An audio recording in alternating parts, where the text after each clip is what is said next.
रुमोता ही जाते भई हरे मोक्ष मार्ग प्रकाशक का 8वां अध्याय चल रहा है। पेज नंबर 284 निकालो। द्रव्यान योग का व्याख्यान का विधान की बात चलती है। जीवों के जीवादि द्रव्यों का यथार्थ सिद्धांत जिस प्रकार हो उस प्रकार विशेष युक्ति हेतु दृष्टांतादिक का यहाँ निरूपण है, क्योंकि इसमें यथार्थ सिद्धांत कराने का प्रयोजन है। वहाँ यद्यपि जीवादि वस्तु अभेद है तथापि उसमें भेद कल्पना द्वारा व्यवहार से द्रव्यगुण पर्यायादिक के भेदों का निरूपण करते हैं तथा प्रतीत कराने के अर्थ अनेक युक्तियों द्वारा उपदेश देते हैं अथवा प्रमाण नय द्वारा उपदेश देते हैं, वह भी युक्ति है। तथा वस्तु के अनुमान प्रतिविज्ञान आदि करने के हेतु दृष्टांतादिक देते हैं। इस प्रकार यहाँ वस्तु की प्रतीति कराने को उपदेश देते हैं तथा यहाँ मोक्ष मार्ग का सिद्धांत कराने के अर्थ जीवादि तत्वों का विशेष युक्ति हेतु दृष्टांति द्वारा निरूपण करते हैं।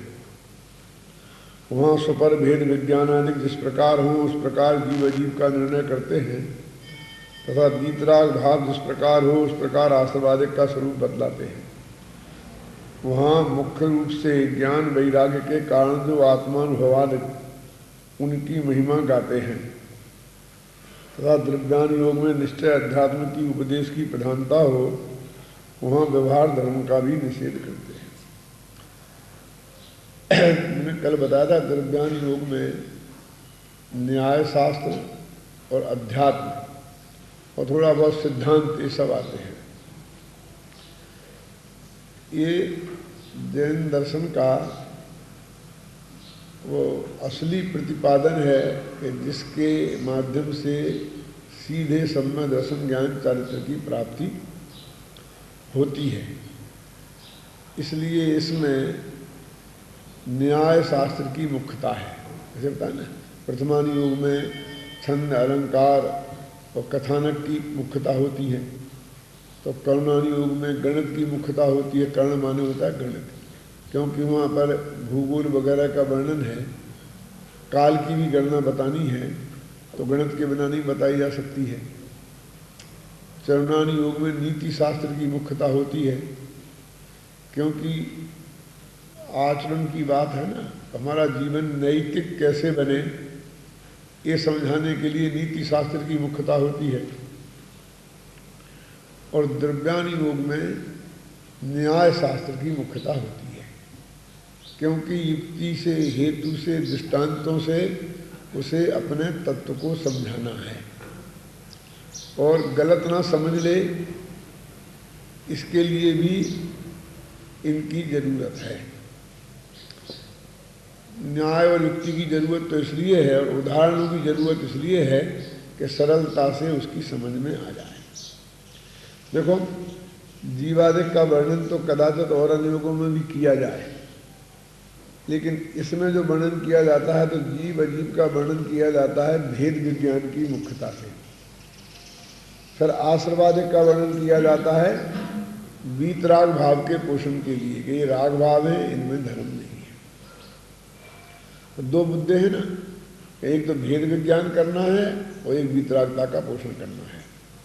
जब व्यवहाराभासी का प्रकरण आया था तो अपन ने एक सेंटेंस पढ़ा था कि जिन शास्त्रों में जीव के गुणस्थान मरण आदि भेदों को जानता है, वर्ण और पुद्गल के वर्णादि विशेषों को जानता है, लेकिन अध्यात्म शास्त्रों में भेद विज्ञान का कारणभूत और वीतराग दशा होने का कारणभूत जैसा निरूपण किया वैसा नहीं जानता। वही बात यहाँ कह रहे हैं कि इसमें भेद विज्ञान जैसे हो और वीतरागता जैसे हो, हर कथन का एंगल ये रहता है।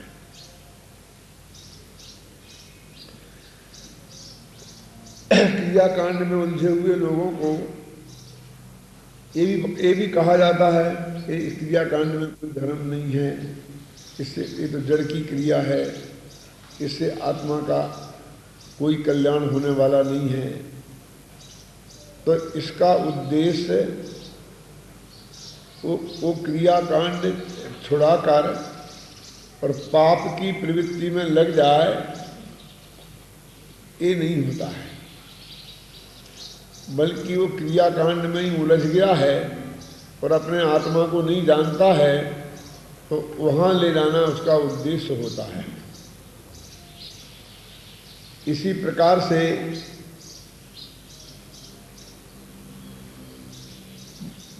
देव देहुरा में नहीं, देह में है, भगवान मंदिर में नहीं है, तो देह रूपी मंदिर में है, ऐसा उपदेश भी किया जाता है। तो इसका उद्देश्य भी जिन मंदिर में भगवान की पूजा भक्ति दर्शन कराने छुड़ाने का उद्देश्य नहीं है। प्रतिमाओं को हटा देना, प्रतिष्ठा नहीं कराना, भगवान विराजमान नहीं कराना, ये नहीं है, बल्कि वो उन प्रतिमाओं में ही देवत्व बुद्धि करके इतना उलझ गया है कि जो अपना भगवान आत्मा है, जिसकी आराधना से सम्यक दर्शन ज्ञान चात्र की प्राप्ति होती है, उस तरफ उसका लक्ष्य नहीं जाता है, तो वहाँ से लक्ष्य उठाने के लिए ये बात कही जाती है। इस तरह से अपने बच्चे से कहता है ना कि तुम जो 3rd डिवीजन पास होते हो, इससे तो अच्छा है कि तुम पढ़ाई बंद करके दुकान पे बैठो, तो 2 पैसा कमाओ, अपना काम तो सीखो। तो उसका उद्देश्य वास्तव में उसकी पढ़ाई छुड़ाना नहीं है। उसका उद्देश्य तो ये है कि तुम पढ़ो तो ढंग से पढ़ो, 1st डिवीजन आनी चाहिए, और आज 2nd डिवीजन 3rd डिवीजन की कोई कीमत नहीं है। गली गली में हजारों ग्रेजुएट ऐसे घूम रहे हैं, है ना, लेकिन यदि तुम टॉप करोगे तो ही तुम्हारी कुछ कीमत होगी। तो इससे अच्छा तो है कि तुम दुकान पे बैठ जाओ। वास्तव में ये दुकान पे बैठाने का उपदेश नहीं है, बल्कि और गहराई से अध्ययन करने का उपदेश है। ऐसे ही पूजा पाठ में जिंदगी खराब क्यों कर रहे हो, ऐसा जो बोल रहे हैं ना, उसका उद्देश्य पूजा पाठ छोड़ के धंधे पानी में लग जाना ये नहीं है कि धर्म के नाम पर जो तुम इसमें लगे हुए हो और सारी जिंदगी खराब हो रही है, ये तुम अपने आत्मा का कल्याण नहीं किया, आत्मा को नहीं जाना, तो इसका कोई लाभ नहीं है। अभी देखो, आप लोग सब अपने अपने घरों से यहाँ पढ़ने लिखने आए, तो आपके लिए पूजन का, भक्ति का सब कार्यक्रम संस्था ने रखे ना, कि सब चीजें करनी। अभी कोई लड़का ऐसा हो गए कि 3 घंटे तक पूज नहीं करता है, 2 घंटे तक भक्ति करता रहे, और वहाँ जाकर भगवान के सामने बैठ करके बस बैठा रहे, तो क्या करेंगे? उसको मना करना पड़ेगा कि नहीं करना पड़ेगा?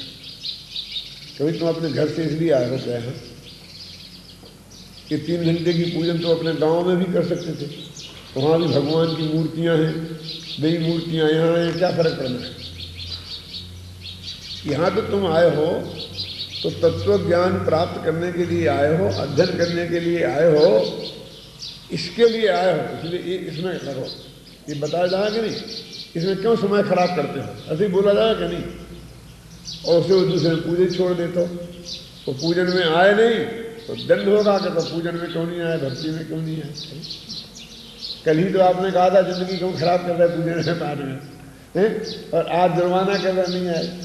तो भाई रोजाना देव दर्शन करना, 10 मिनट पूजा करना, 10 मिनट भक्ति करना, इतना तो आवश्यक है ना। लेकिन निरंतर उसी में प्रभु जी ने इसलिए बहुत अच्छा लिखा कि कुपथ्य के सेवन का निषेध करें तो ये भोजन करना ही बंद कर दे तो मरेगा ही। ज्यादा खाने का निषेध करें कि भी ज्यादा नहीं खाना, गरिष्ठ नहीं खाना, तो ये खाना ही बंद कर दे तो भी मरेगा, और ज्यादा खाएगा तो मरना है। इसलिए ये सब बैलेंस को समझना,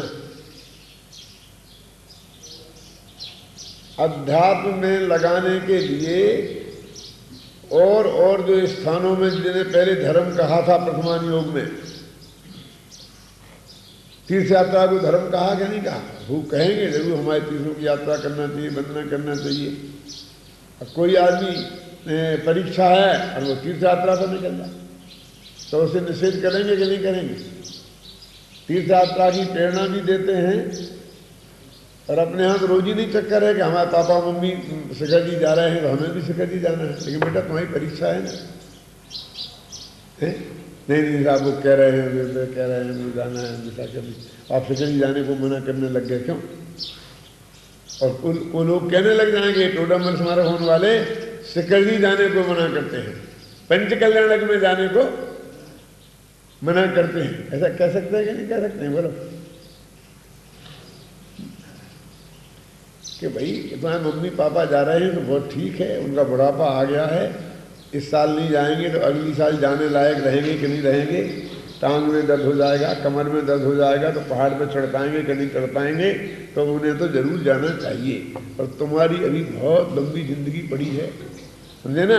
तुम तो 20 दफे जाओगे और यहाँ पर ध्यान से पढ़ लो, मन लगा के पढ़ लो तो लोग तुम्हें शिखर जी में बुलाएंगे, सम्मान करेंगे, तुम्हारा प्रवचन कराएंगे और शिखर जी की यात्रा कराएंगे। तुम्हारी 50 शिखर जी की यात्राएं हो जाएंगी, उनसे तुम्हारी कहाँ होड़ होती है? तो ये निषेध नहीं समझना, लेकिन उसमें ही लगकर जो अपना मेन उद्देश्य आत्मा को समझना है और आत्मा को कल्याण करना है, उसका है। देखो तुम्हारे मम्मी पापा भी ऐसा ही मानते हैं, मन में उनके भी यही है, लेकिन ये कहे कि भाई बच्चे को नहीं कहेंगे तो उसे अच्छा नहीं लगेगा, तो वो तो औपचारिकता से कहते हैं और थोड़ा सा आग्रह भी करना। और फिर वो तुम कहोगे ठीक है हमें छुट्टी नहीं मिलेगी तो आप कह दो फोन से, तो फिर फोन भी करेंगे, लेकिन हम उनको कहें ठीक है तो फिर उनके गले में फंस जाओगे तो जाओगे। और हमने उन्हें समझाया कि हाँ ठीक है ठीक है आप ठीक है, मन में भी उनके वही थी, ठीक है ठीक है ठीक है अच्छा आपने कोई बात नहीं कोई बात नहीं।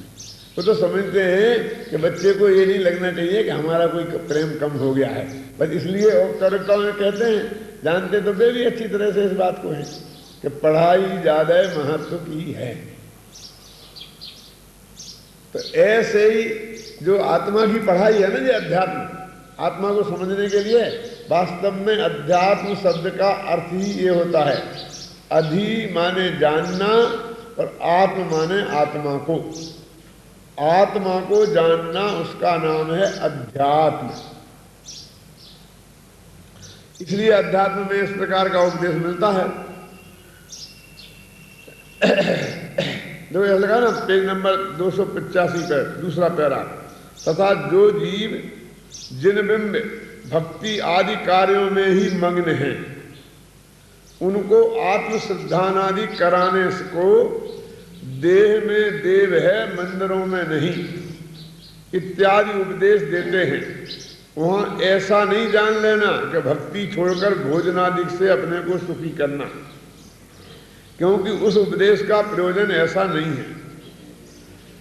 इसी प्रकार अन्य व्यवहार का निषेध वहां किया, उसे जानकर प्रमादी नहीं होना। ऐसा जानना कि जो केवल व्यवहार साधन में ही मग्न हैं उनको निश्चय रुचि कराने के अर्थ व्यवहार को हीन बतलाया है। ऐसे हजारों आदमी मैंने देखे हैं, कैसे मंदिर आते थे, पहले 5 मिनट लगाते थे, फिर उनको जरा और धर्म भावना हुई तो 10 मिनट लगाने लगे, 15 मिनट लगाने लगे, पूजन करने लगे, फिर 1 पूजन करते थे, फिर और समय मिला तो 2 पूजने शुरू हो गई, फिर 3 हो गई, फिर 5 हो गई, फिर माला फेरने लग गए, फिर 1 दफे नमोकार की माला, 2 दफे, 3 दफे, 4 दफे। यदि 5 घंटा 6 घंटा भी घर से निकाल लिया तो उनके पूजने और वे मालाएं ही बढ़ती गई। उन्हें यदि 10 घंटा का समय मिले मंदिर में लगाएं तो बस मालाएं 10 हो जाएंगी और पूजने ज्यादा हो जाएंगी। पूजनों की कमी तो है नहीं, पूरी जिनवाणी भरी पड़ी है, तो सब करते जाओ। अब वास्तव में विवेक तो ये था कि उन पूजनों में रिपीटिशन के अलावा क्या है। एक तो समझने को कुछ है ही नहीं, और यदि समझने को कुछ है भी थोड़ा बहुत उसमें, तो उसमें रिपीटिशन। एक दिक्कत क्या है ना कि पूजन की मतलब जल का छंद है, हम जल का छंद लिखते हैं, तो उसमें हमें जल की चर्चा करनी है। जिन भगवान की वो पूजन है थोड़ी सी उन भगवान की चर्चा करनी है। अब हमें जगह कितनी बचती है कि जो हम तत्व की बात कहें, और तत्व की बात कहने के लिए तर्क युक्ति भी देना हो ना, तो थोड़ा लंबा जगह चाहिए, तो उतनी जगह उसमें होती नहीं है ना। तो इसलिए एक तो तत्व की बात कहने को उसमें जगह मिलती नहीं है, और बहुत से लोगों की ऐसी दृष्टि नहीं होती है, इसलिए जगह भी दिखाई देती है तो वो अपने जल फल की ही प्रशंसा में उसको खराब कर देते हैं। कितना बढ़िया जल है, गंगा का जल है, ठंडा जल है, ऐसा मीठा जल है, ऐसा ऐसा है ना। थोड़ा विकल्प गया तो भगवान की प्रशंसा कर दी। और भगवान की प्रशंसा क्या कि बस त्रिशला के नंदन, सिद्धार्थ के नंदन, बाप का नाम, माँ का नाम, ये कोई प्रशंसा थोड़ी है। इसमें भक्ति में बाप का नाम ले दिया, माँ का नाम ले दिया, हे त्रिशला नंदन सिद्धार्थ बंदन, इसमें क्या भक्ति होगी। अरे हर आदमी किसी न किसी माँ का बेटा है, और उसका नाम त्रिशला हो कुछ और हो तो क्या फर्क पड़ता है। तो इस तरह से उनमें कुछ माल नहीं होता है, और माल होगा तो एक दिन में आ जाएगा समझ में, बाकी रिपीटिशन होता है। ऐसे नमोकार मंत्र में मान लो हमारा भाव ख्याल में आ गया, पंचमनोविष्टि के स्मरण का, ये तो भाव ख्याल में नहीं आया तो पूरे शब्द ही शब्द हैं, और भाव ख्याल में आ गया तो भी रिपीटिशन है, तो उसको भी कहाँ मना कर रहे हैं। 9 दफे पढ़ लो, 108 दफे पढ़ लो, अब 1 लाख दफे की जरूरत कहाँ है। लेकिन 1 लाख मंत्रों का जाप और ऐसा ऐसा चलते हैं, बस लोगों को उलझ जाते हैं लोग उसमें। जय श्री राम जैसे लगाए थे ऐसे इसमें लगाए रहते हैं, राम राम राम, नमो रंताराम, क्या फर्क है। तो वो कहते हैं कि तुम्हें समय मिला है तो घंटे 8 घंटे इसमें निकाल कर, बाकी का 8 घंटे मिले हैं तो 60 घंटे आत्मा का स्वाध्याय करो। भगवान महावीर की दिव्य ध्वनि खिलती थी तो प्रतिदिन 7 घंटा और 12 मिनट खिलती थी। 6 घड़ी सुबह, 6 घड़ी दोपहर को, 6 घड़ी शाम को, 1 घड़ी 24 मिनट की होती है। तो जब लोग उनका प्रवचन सुनने जाते होंगे तो 7 घंटा और 12 मिनट तो प्रवचन सुनते होंगे ना, कि भगवान प्रवचन देते रहते होंगे और वे उनकी पूजा करते रहते होंगे, वे उनकी स्तुति करते रहते होंगे, वे जय महावीरा रटते रहते होंगे। बोलो, अब 7 घंटा और 12 मिनट तो प्रवचन में गए, 12 घंटे का दिन लगा लो, तो कुछ आने में जाने में, कुछ खाने में, नहाने में, धोने में, धंधे पानी की बात भी छोड़ दो। तो अब मैं आपसे पूछता हूं, भगवान की पूजा भक्ति के लिए कितना समय मिलता होगा।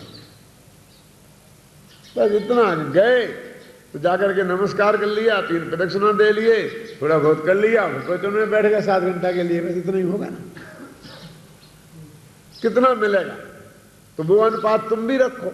इसके लिए अध्यात्म शास्त्र में उसका निषेध करते हैं, और निषेध को सुनकर तुम उसको भी छोड़ दो और स्वाध्याय भी नहीं करो, तो ऐसी प्रवृत्ति नहीं करना।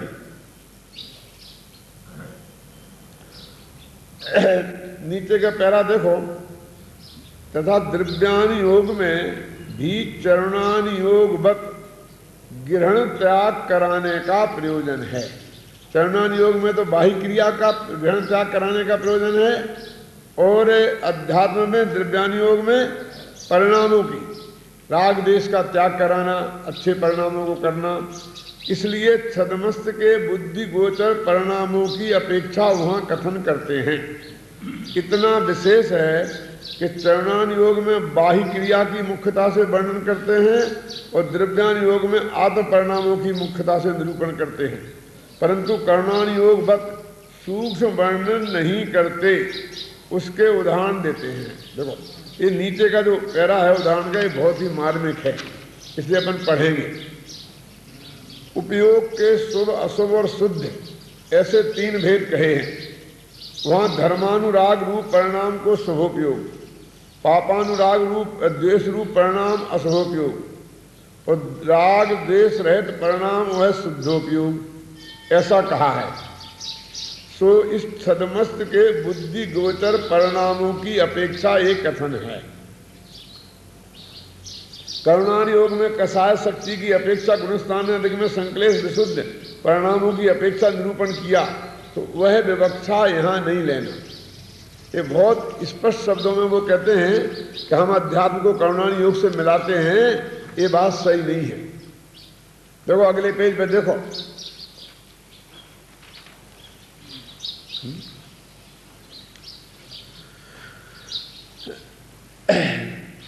तीसरा पहले पढ़ रहा हूं। इसलिए द्रव्यान योग के कथन की विधि करुणान योग से मिलाना चाहें तो कहीं तो मिलती है और कहीं नहीं मिलती है।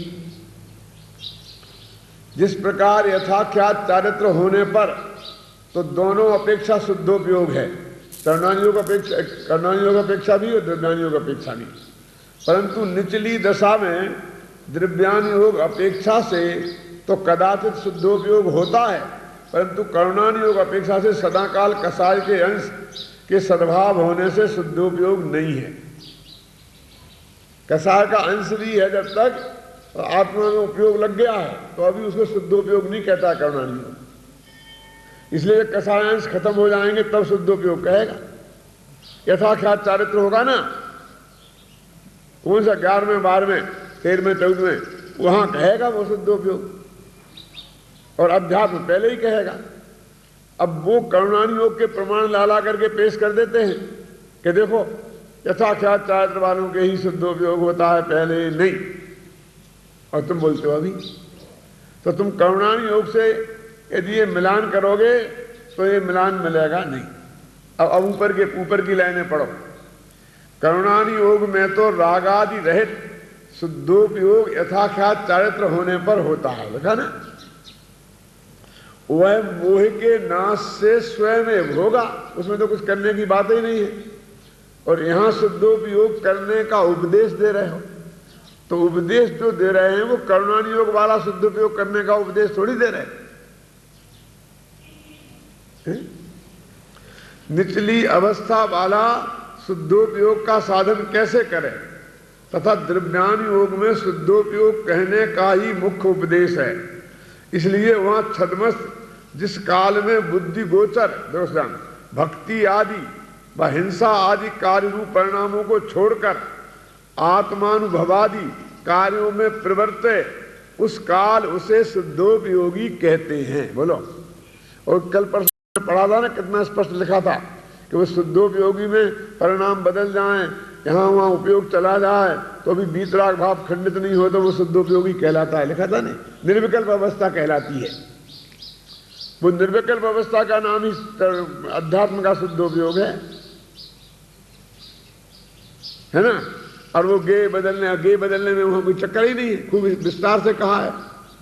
वो तो ये कहते हैं ना, देखो, छोड़कर आत्मानुभवादि कार्यों में प्रवृत्त उस काल उसे शुद्धोपयोगी कहते हैं। यद्यपि यहाँ केवल ज्ञान गोचर सूक्ष्म रागादिक हैं, तथापि उसकी विवक्षा यहाँ नहीं की। जितनी बुद्धि गोचर रागादिक छोड़ता है, इस अपेक्षा उसे शुद्धोपयोगी कहा है। ये जो झगड़ा चलता है ना आजकल, शुद्धोपयोग का कौन से गुणस्थान में होता है, बस वो टोडरमल जी की इस चाबी है वो, कि वो करुणान योग के प्रकरण उठाकर अध्यात्म के प्रकरणों को काटते हैं। वो तो कटेंगे ही, क्योंकि वहां केवल ज्ञान गोचर बात है और यहाँ बुद्धि गोचर बात है। आगे बहुत उदाहरण दे देकर पंडित जी ने सिद्ध किया है कि वो 7वीं प्रतिमा में ब्रह्मचर्य कहते हैं और करुणान योग वाले कहते हैं कि 9वें गुण स्थान तक मैथुन संज्ञा है, जो भी है जहां तक है ना वो वेद का उदय है। तो ऐसे 4थे गुण स्थान में सम्यक दृष्टि को निर्भय कहते हैं, और जबकि करुणान योग कहता है कि भय 8वें गुण स्थान तक है। तो ये सब तुम मिलान करने जाओगे तो हम कहें सम्यक दृष्टि निर्भय है, अब वो कहेंगे भय कसाय तो होती है। हमने सम्यक दृष्टि को भागते देखे। तो इसलिए यदि आप अनुयोगों की कथन पद्धति को नहीं समझेंगे तो कदम कदम पर धोखा खाएंगे, और सामने वाला दूसरे अनुयोग का लाकर प्रमाण आपके सामने पेश कर देगा, बस कह देगा। जैसे उन्होंने कह दिया कि वो तो जो एक दफा सम्यक की यात्रा करे उसको नरक और स्वर्ग गति नहीं होती, अब आप लाके पेश कर देंगे। अब वो तो कहेगा कि उस परिणामों के हिसाब से बताएगा ना, श्रवणानुयोग परिणामों के हिसाब से बताएगा। और अध्यात्म तो ये कहेगा तुम चाहे सम्यक शिखर में हो, चाहे तेरे गांव में, तेरे घर में हो, तुम आत्मा का अनुभव करे बिना तेरे को सम्यक दर्शन की प्राप्ति होगी नहीं, नरक तंत्र गति छूटेगी नहीं। क्योंकि सम्यक दर्शन होने के बाद में दो गतियां नहीं होती ना, तो उन्होंने कहा ताई नरक पशु गति नहीं होगी, इसका मतलब वो सम्यक दृष्टि हो जाएगा। नहीं है समझ, क्योंकि सम्यक दर्शन होने पर इन नरक आयु की और तृण आयु की बंध विच्छुत्ति हो जाती है। तो इनडायरेक्ट वे में उन्होंने ये कहा कि वो सम्यक दृष्टि अपने इतना लगा दो कि जो सम्यक दृष्टि सम्यक शिखर की यात्रा करेंगे वे नरक व तृण में नहीं जाएंगे, तो फिर सही हो जाएगा। लेकिन वो कारण तो सम्यक दर्शन का है, सम्यक शिखर की यात्रा का तो है नहीं। अध्यात्म कहेगा वहां तो बहुत कीड़े मकोड़े रहते हैं और वो तो रोजाना वंदना करते हैं, कौन डोली वाले। फिर आप कह दोगे भाव सहित नहीं, सम्यक दर्शन सहित। ख्याल में है ना? तो इस तरीके से इन कथनों को आपस में तुम टकराओगे तो जिंदगी भर टकराते ही रहोगे। यदि जिन्मा पढ़कर और आपस में उलझना नहीं है, अपने दिमाग को उलझाना नहीं है, तो मोक्ष मार्ग प्रकाशक का पहले 8वां अध्याय पढ़ो बारीकी से, तो नहीं उलझोगे। नहीं तो 50 जगह उलझ जाओगे और जिनवाणी में तुम्हें परस्पर विरोध दिखाई देगा। तो इसी प्रकार स्वपर श्रद्धानादिक होने पर सम्यक्तादि कहे, वह बुद्धि गोचर अपेक्षा से निरूपण है। सूक्ष्म भावों की अपेक्षा से गुणस्थान आदि में सम्यक्तादि का निरूपण करुणानुयोग में पाया जाता है। उसी प्रकार जानना, करुणानुयोग कहेगा कि जब तक मिथ्यात्व का नहीं हुआ, उसकी सत्ता से नाश नहीं हुआ, ये नहीं हुआ, ये नहीं हुआ, ये सब बातें करेगा। अध्यात्म तो ये बातें करेगा नहीं। मैं तो कहें कर्म की सत्ता तो कर्म में है, तेरे में तो कर्म का कुछ लेना देना तो है ही नहीं। तो इस तरह अध्यात्म का कथन को करुणानुयोग से मिलान करने की जरूरत नहीं है। देखो नीचे इस प्रकार चारों अनुयोगों के व्याख्यान का विधान कहा। वहां किसी ग्रंथ में एक अनुयोग की, किसी ग्रंथ में 2 की, किसी में 3 की और किसी में चारों की प्रधानता सहित व्याख्यान होता है। तो सो जहां जैसा संभव हो वैसा समझ लेना। यानी कल कहा था ना कि ऐसा नहीं कि ये सब कह सकते कि ये प्रथमानुयोग का ग्रंथ है, ये चरणानुयोग का है। ऐसा बंटवारा करना बहुत कठिन है ना।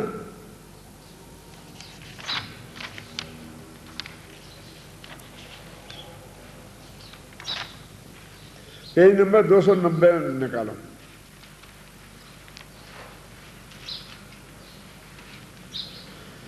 अब ये वो बातें हैं कि जो आलसी जीव है ना, तब 4 अनुयोगों को स्वाध्याय करने के लिए पंडित जी ने प्रेरणा दी, तो वो तरकीब निकालते हैं कि करुणानुयोग प्रथमानुयोग में तो कोई लाभ है नहीं, पूरे कहानी किस्सा होते हैं और उसमें बहुत श्रृंगारादिक का युद्धादिक का वर्णन होता है, तो हमें राग द्वेष हो जाते हैं, इसलिए हमें प्रथमानुयोग नहीं पढ़ना।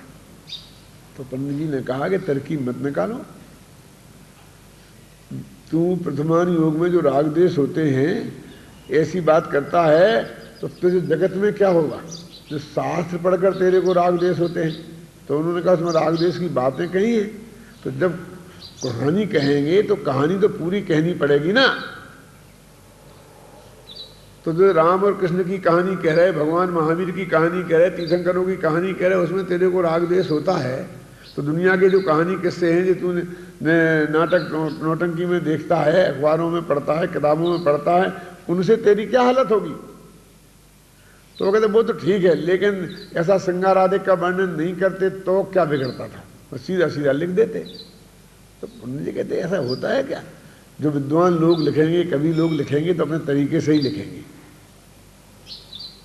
इस तरह से उन्होंने समझाया। मैं उसमें ज़्यादा नहीं उलझना चाहता हूँ, लेकिन कर्णान योग के मामले में जो मामला है उसकी चर्चा अपन थोड़ी करते हैं। देखो, तथा कितने ही जीव कहते हैं कि कर्णान योग में गुणस्थान मागणादिक का व कर्म प्रकृतियों का कथन किया है, बत्लोकादिक का कथन किया है। सो उन्हें जान लिया यह इस प्रकार है, यह इस प्रकार है। इससे अपना क्या कार्य सिद्ध हुआ?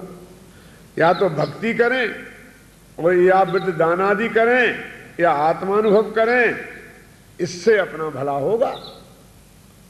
अब व्यर्थ में ही तुमने ये जम्बूद्वीप की इतने और इतने तीर्थंकर और इतने नक्शा में समझा रहे, भूगोल में काहे को उलझा रहे हमें? और कर्म की प्रकृति में कौन से गुणस्थान में कितनी प्रकृतियां होती हैं, अपनी बुद्धिपूर्वक हम कुछ कर भी नहीं सकते उसमें। तो उसके लिए कहते हैं भक्ति करेंगे तो क्या होगा कि अपने यहाँ भक्ति करने से भगवान प्रसन्न हो जाएंगे और तेरे को कुछ दे देंगे, ऐसा तो है नहीं कि हाँ ये तो बात पक्की है। तो फिर भक्ति का क्या स्थान रह गया? तो कहता अशुभ राग के निषेध के लिए और खोटी जगह राग न जाए, इसी उद्देश्य से तुम भक्ति करता है ना, कुछ स्थान में राग के निषेध के लिए और तीव्र राग ज्वर को घटाने के लिए कि हाँ इसीलिए करता हूं। तो ये कर्णानी योग के स्वाध्याय से वो तेरा तीव्र राग ज्वर और जल्दी उतर जाएगा और तेरा राग खोटे स्थान में नहीं जाएगा, क्योंकि वहां तो रिपीटिशन होगा, इसमें लिखा है, इसलिए उतना मन नहीं लगेगा भगवान की भक्ति में। और यहां तो नया नया प्रमेय आएगा और उपयोग लगाए बिना समझ में आएगा नहीं। तो तुम उपयोग लगाएगा तो अशुभ भाव गारंटी से दूर हो जाएगा और मन लगने की संभावना है। देखो, उनसे कहते हैं कि परमेश्वर तो वीतराग है, भक्ति करने से प्रसन्न होकर कुछ करते नहीं हैं, और भक्ति करने से कसाय मंद होती है, उसका स्वयं उत्तम फल होता है। सो कर्णान योग के अभ्यास में उससे भी अधिक मंद कसाय हो सकती है, इसलिए इसका फल अति उत्तम होता है। तथा वृद्धदानादिक तो कसाय घटाने के बाह्य साधन हैं, और कर्णान योग का अभ्यास करने पर वहां उपयोग लग जाए तब रागादि दूर होते हैं। सो यह अंतरंग निमित्त साधन है, वो बहिरंग निमित्त है, अंतरंग निमित्त है, इसलिए यह विशेष कार्यकारी है। देखो, पूजा से, भक्ति से, दान से, तीर्थ यात्रा से विशेष कार्यकारी क्या है? कर्णान योग का स्वाध्याय। ये कर्णान योग की बात चल रही है। व्रताधिक धारण करके भी अध्ययन आदि करते हैं तथा आत्मानुभव सर्वोत्तम कार्य है। देखो, आत्मानुभव सर्वोत्तम कार्य है वो कर्णान योग के स्वाध्याय से भी, परंतु सामान्य अनुभव में उपयोग टिकता नहीं है, और नहीं टिकता है तब अन्य विकल्प होते हैं। वहां कर्णान योग का अभ्यास हो तो उसके विचार में उपयोग लगता है। इसलिए तुम ऐसा कह के कर्णान योग के स्वाध्याय का निषेध नहीं करो। ख्याल में है ना?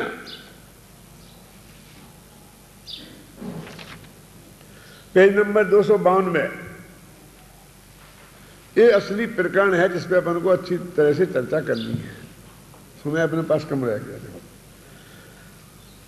तथा कितने ही जीव द्रव्यान योग में व्रत संयमादि व्यवहार धर्म का हीनपना प्रकट किया है, सम्यक दृष्टि के विषय भोगों को निर्जरा का कारण कहा है इत्यादि कथन सुनकर जीव स्वच्छंद होकर पुण्य छोड़कर पाप में प्रवर्तेंगे, इसलिए इनका पढ़ना सुनना योग्य नहीं है।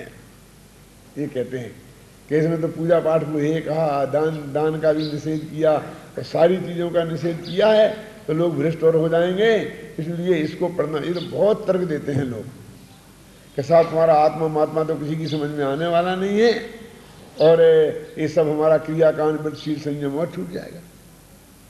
लेकिन मेरा एक ही जवाब है कि हमने इतनी आत्मा की बात कहती है, लेकिन हमारे इन सब का तो ना तो पूजा पाठ छूटा, न दान वगैरह छूटा, और ना तीर्थ यात्रा छूटी, कुछ भी नहीं छूटी। अभी भी हमारे लिए समस्या है कि भैया रोज दिन समझाना पड़ता है कि थोड़ा पूजा पाठ कम करो। क्यों? इतना 50 वर्ष के लगातार दंड के प्रहार के बाद ये अभी तो छूटा नहीं। इतनी ताकत है इसमें, और ये डर लग रहा है कि फिर व्यवहार ये पूजा पाठ का फैल रहा है, ये इस आत्मा की चर्चा को खा न जाए, यही डर लग रहा है आज भी।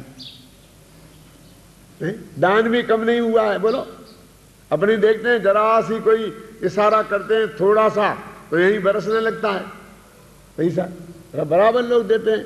सारे देश में कहाँ कमी है बोलिए? तो दान भी नहीं छूटा। इसलिए हमारा ये भ्रम कि दान छूट जाएगा, पूजा पाठ छूट जाएगा, तीर्थ यात्रा छूट जाएगी। तीर्थ यात्राएं भी इतनी होती हैं कि अपन परेशान हो गए हैं उनसे। ये छूटने का भ्रम है तो बिल्कुल दिमाग में से निकाल दो। और हमें छोड़ने को कहते ही नहीं पूरी तरीके से, हम तो ये कहते हैं कि पूरी उसी में ही उलझ के नहीं रह जाए। यदि पूजा पाठ छोड़ने के लिए हम कहते होते तो हम खुद पूजने क्यों लिखते? खुद पूजने लिखी ना हमने, तो हम कहने पूजा नहीं करना तो फिर हमारी पूजन कौन करेगा? हमारी पूजन माने हमारी बनाई हुई पूजन है। क्यों? हमने खुद सम्मेद शिखर पर किताब लिखी। यदि हम सम्मेद शिखर की महिमा घटानी होती तो उसको महिमा बढ़ाने वाली किताब हम क्यों लिखते? और दानादिक का हम निषेध करके कि अपने पैर पे कुल्हाड़ी मारेंगे, क्योंकि धर्म प्रचार का ये सारा काम चल रहा है। ये इतनी सस्ती जनवाणी घर घर में जा रही है, वो उस दान की जो प्रवृत्ति है मुक्ति समाज में उसी वजह से जा रही ना।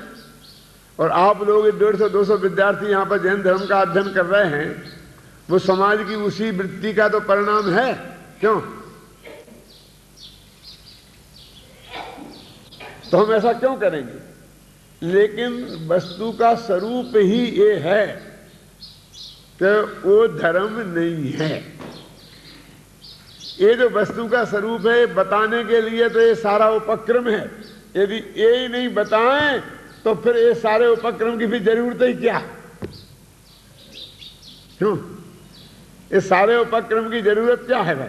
फिर जरूरत ही तो इसलिए है ना कि ये बात समझनी है। देखो, पंडित जी ने तो बहुत कठोर शब्दों में बात की है, जैसे गधा मिश्री खाने से मर जाए। देखो तुम्हारी किताब में लिखा है, तो सज्जन तो मिश्री खाना छोड़े नहीं, उसी प्रकार विपरीत बुद्धि अध्यात्म ग्रंथ सुनकर स्वच्छंद हो जाएं, तो विवेकी तो अध्यात्म ग्रंथों का अभ्यास नहीं छोड़ेंगे। इतना करें कि जिसे स्वच्छंद होता जाने, उसे जिस प्रकार वह स्वच्छंद ना हो उस प्रकार उपदेश दें। और अध्यात्म ग्रंथों में स्वच्छंद होने का जहां तहां निषेध करते हैं। इसलिए जो भली भांति उनको सुने तो वो स्वच्छंद होता नहीं, परंतु एक बात सुनकर अपने अभिप्राय से कोई स्वच्छंद हो तो ग्रंथ का दोष तो है ही नहीं। कि गधा मिश्री खाएं, ये उदाहरण दिया ना, मैंने तो इसका बहुत दंड भोगा है। एक दफे किसी आदमी ने भरी सभा में मेरे से ऐसा ही प्रश्न किया कि साहब इसमें ये हीन बताया जाता है, इसका उपदेश देने से लोग भ्रष्ट हो जाएं, तो इसलिए अपन उपदेश नहीं दो। तो मैंने यही बोल दिया टोड़ेमल जी का, वो एकदम कंठस्थ था कि गधा मिश्री खाए और मर जाए तो सज्जन तो मिश्री खाना छोड़े नहीं। तो वो कहे अच्छा मेरे को गधा कहते हो? और न बोलूं क्या तुम गधा? एक गधा बोलने लगा, एकदम गुस्से में लाल पीला हो गया। कोई दूर का नहीं था, मेरे ही रिश्तेदार था।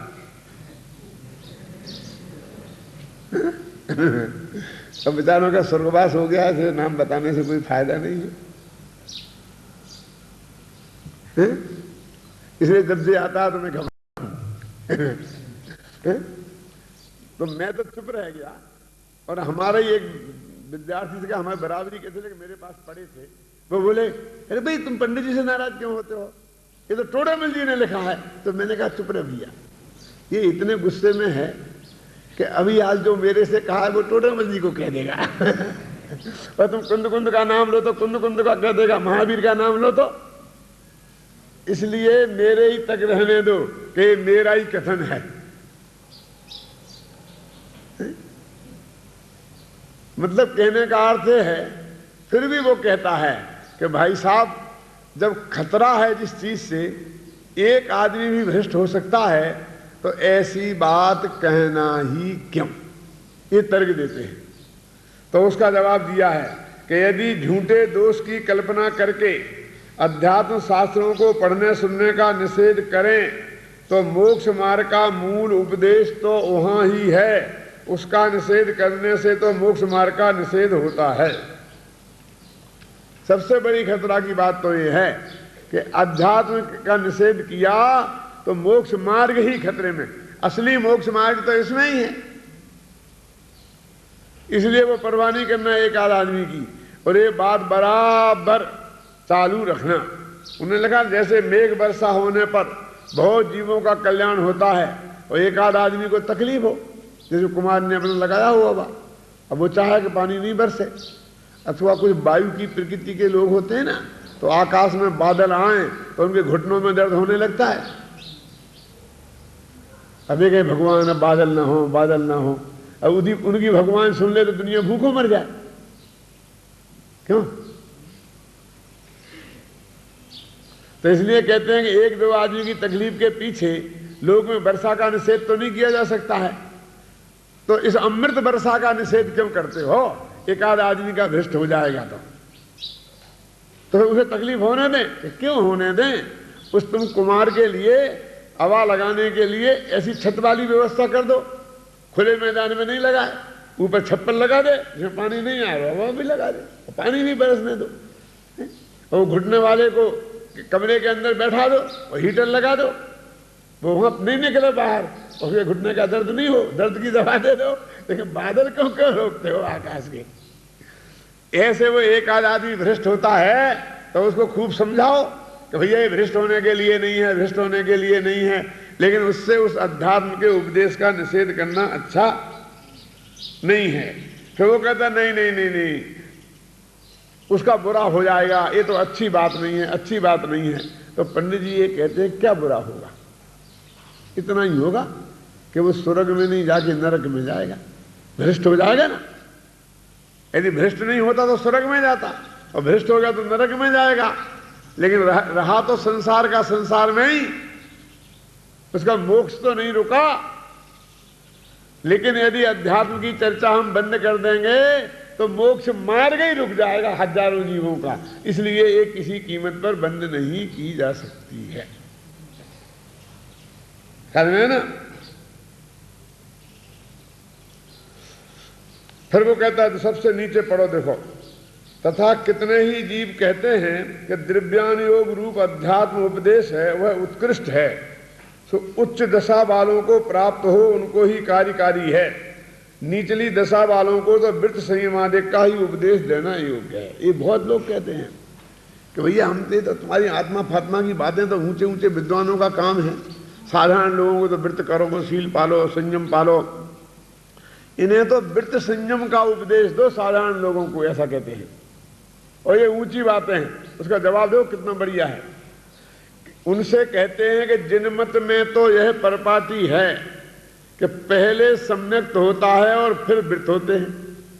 अब तू कहता है कि सम्यक्त तो कठिन है और वृत्त सरल है, तो ऐसी बात है कि साहब बीए का तो कोर्स बहुत कठिन है, इसलिए हम तो सीधे एमए में बैठे जाते हैं। क्यों? सीधे एमए में बैठे जाते हैं। तो जिसे बीए का कोर्स कठिन लगता है और एमए का सरल लगता है, अब उसके लिए हम क्या करें? एमए का तो और कठिन होगा ना। ऐसे ही सम्यक दर्शन तो पहले होता है और वृत्त बाद में होते हैं, और सम्यक दर्शन प्राप्त करने का उपदेश तेरे को कठिन लगता है और वृत्त का उपदेश तेरे को सरल लगता है, तो कैसी बात करता है? वह सम्यक सुपर का सिद्धांत होने पर होता है और वह सिद्धांत द्रव्यान योग के अभ्यास करने पर होता है। इसलिए प्रथम द्रव्यान योग के अनुसार सिद्धांत करके सम्यक दृष्टि हो, पश्चात चरणान योग के अनुसार वृत्ताधिक धारण करके वृत्ति हो। अब इस कारण तो पहले द्रव्यान योग पढ़ना चाहिए और बाद में चरणान योग आ गया ना। इस प्रकार मुख्य रूप से तो निचली दशा में द्रव्यान योग कार्यकारी है।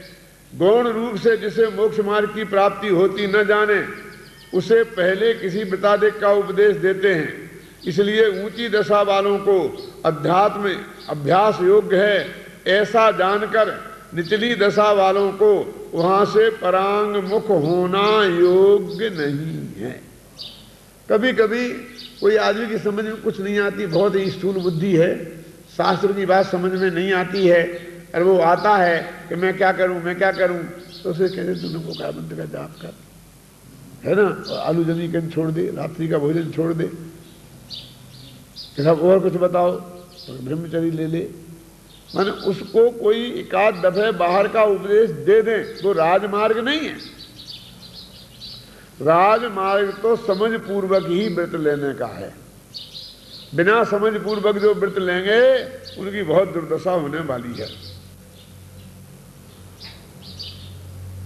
देखो, ऊंचे उपदेश का स्वरूप, पंडित जी ने क्या कहा था कि हम जो अध्यात्म की बात करते हैं वो है तो ऊंची छाबड़ा जी, लेकिन नीचे लोगों को समझने लायक है तो ऊंची, ऐसा नहीं कि बात नीची है। तो वो कहता हम क्या करें, ऊंची बात नीचे लोगों की समझ में आएगी ही नहीं। प्रदीप भाई तो कितना बढ़िया जवाब देता है। देखो, और जो अनेक प्रकार की चतुराई जाने और यहाँ मूर्खपना प्रकट करे, यह योग्य नहीं है। धंधे पानी में तो कितने होशियार हैं, ये कंप्यूटर की सब बातें सीख गया है और हर बात दुनिया की सब जानता है। बस यहाँ आ गए मैं मूर्ख हूँ, हमारी समझ में नहीं आता है, हमारा ये नहीं आता है, हमारा ये नहीं होता है, हमें याद नहीं रहता है, फ़ोन नंबर हजार फ़ोन नंबर याद हैं, क्यों, सारे दुनिया के रास्ते याद हैं। कौन इतना स्थूल बुद्धि है? ये अपने ड्राइवर है ना, ड्राइवर, ये स्थूल बुद्धि नहीं है कि ये साधारण बुद्धि वाले की समझ में नहीं आता। इसलिए तू बहाने मत बना और हम जो कह रहे उस रास्ते को अपना, है ना। फिर वो जमाना उसे तो नहीं करना है, जमाना खोटा है, फिर अंत में आकर के मैं जमाने पर कहता है जमाना खोटा है। यदि कहोगे कि काल निकृष्ट है इसलिए उत्कृष्ट अध्यात्म उपदेश की मुख्यता नहीं करना चाहिए, उनसे कहते हैं साक्षात मुक्ति प्राप्त करने की अपेक्षा निकृष्ट है, आत्मानुभवादिक करने की अपेक्षा तो निकृष्ट नहीं है। इसलिए इस बात का निषेध नहीं करना। देखो, इस तरह से अभी और एक बहुत महत्वपूर्ण बात है, पेज नंबर 298।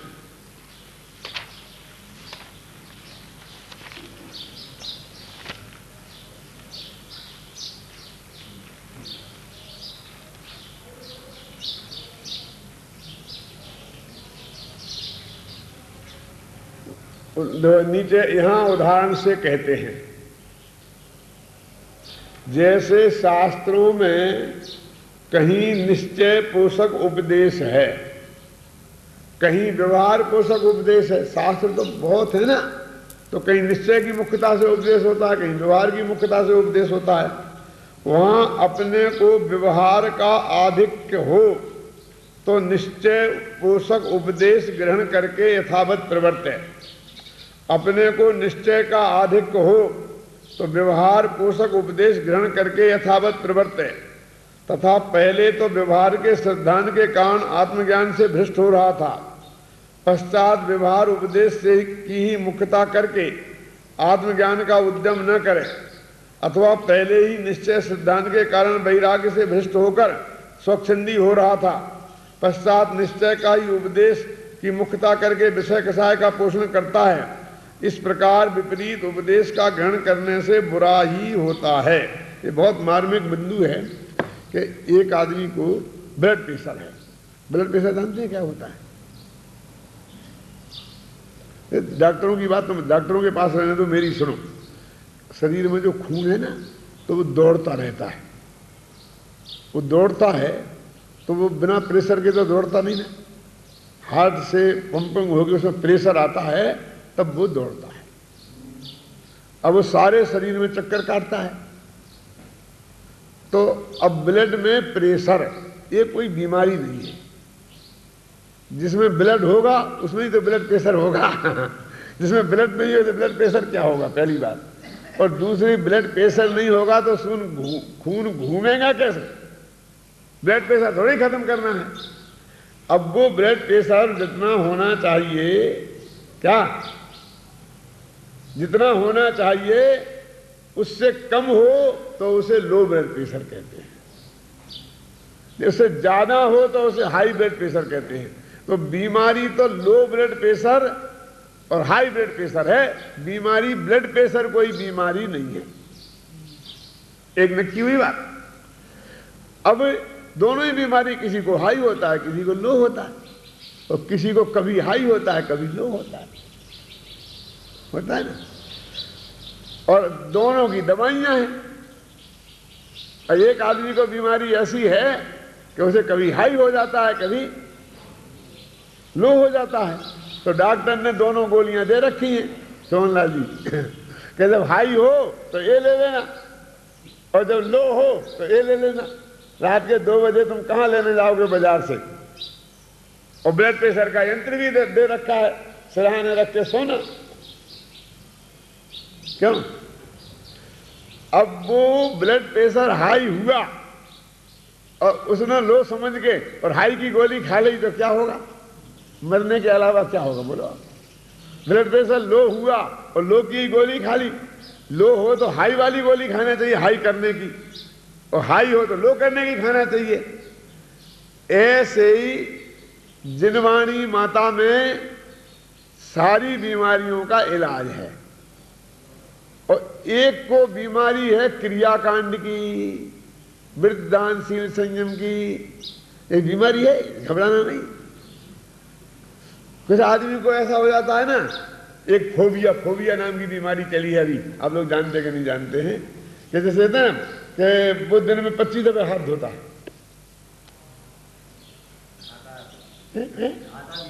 नहाता है 10 दफे नहाता है, 5 दफे, तो बीमारी उसको ऐसा भ्रम होता है मेरे कीटाणु न लग जाए, नहीं हो जाए, फिर हाथ धोता है, फिर हाथ धोता है। ऐसे अमेरिका में बहुत होती है। यहाँ तो लोग कम है ना, शुद्धि बुद्धि का ध्यान ज्यादा रखना ना, तो फिर जाके ना फिर हाथ धोता है, फिर हाथ धोता है, फिर हाथ धोता है।